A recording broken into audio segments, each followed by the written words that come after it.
Metal has been used for thousands of years to create objects that adorn the body, signify wealth, and convey spiritual beliefs. A wide variety of techniques have been used to create both decorative and functional objects. Forming is the process of manipulating sheet metal, wire, rod, or tubing. An artist often begins by creating a paper pattern from a sketch and transferring it onto sheets of metal. A bench pin is used to support the metal while the pieces are cut and then filed smooth. The metal is heated in a process called annealing. This relaxes the molecular structure, making the metal pliable and easy to work with. To remove any oxidation that may have formed on the piece, it is placed into a weak sulfuric acid compound called pickle. Metal becomes brittle during the working process and therefore must be annealed frequently to return it to a pliable state. A wide range of steel, wood, and plastic tools are used with forming blocks to help shape the piece.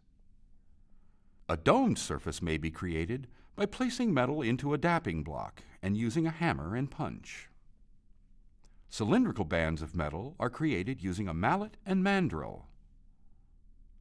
The metal can also be manipulated using pliers that are specifically designed for jewelers.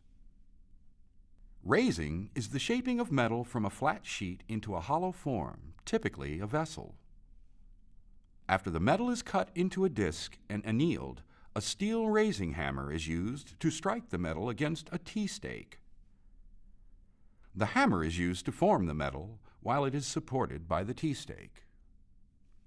The piece is hammered from the outside to gradually shape the metal.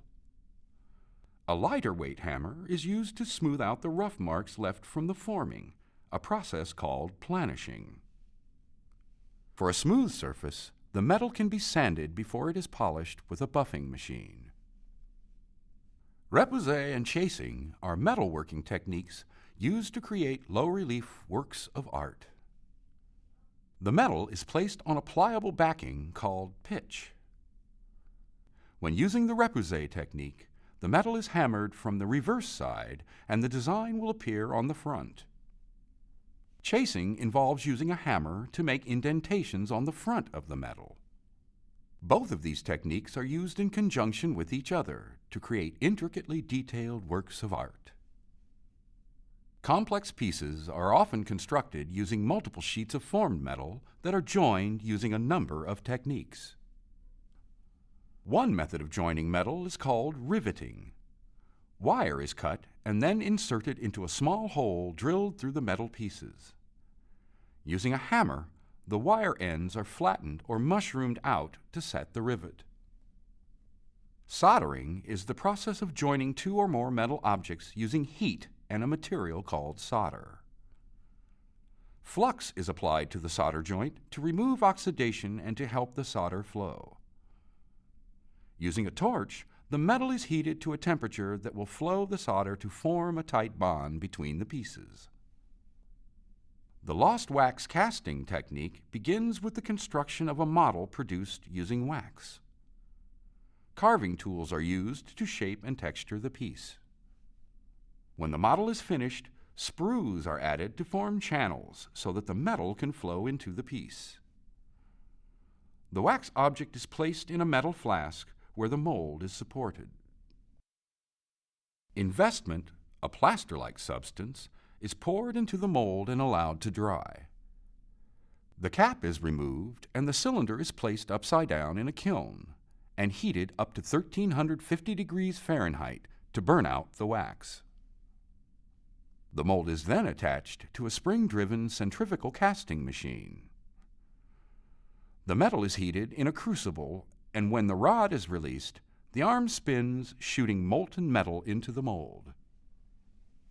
Then the hot flask is immersed in water and the investment dissolves. The excess investment is removed and the metal sprues are cut off to reveal the piece. Enameling is a technique that fuses powdered glass to a metal surface. The prepared metal is painted on the front with scalex, a form of liquid clay to protect it from oxidation. Once dry, counter enamel is sifted on the back of the metal, and it is placed on a trivet and fired at a temperature between 1450 and 1500 degrees Fahrenheit. Once removed and cooled, the metal is cleaned, and clear fire, an organic glue, is applied to the surface. Colored glass powder is sifted evenly onto the metal and, once dried, is again fired in the kiln until the glass melts to form the enamel surface. This process can be repeated many times to apply additional colors or effects. To restrict colors to specific areas, 3 techniques are commonly used. Cut paper stencils carefully placed over certain areas, enamel paste painted onto the surface, or a technique called cloisonné, which uses thin strips of metal as cells to contain the different areas of color. Most metalwork is finished by polishing, burnishing, or applying other surface treatments. A variety of grades of sandpaper are used to progressively smooth the surface. Although a patina or tarnish occurs naturally over time, artists often apply chemicals to alter the color of the metal. For instance, liver of sulfur is used to create a dark, antique look. The ability to combine metalwork with other materials, such as precious and semi-precious stones, organic and inorganic fibers, blown glass, and a variety of found objects, enables an artist to create works that carry meaning well beyond that inherent in the materials. Often used to create jewelry, vessels, and ornamentation, metalwork has served an important role in the history of mankind and continues to hold enormous significance today.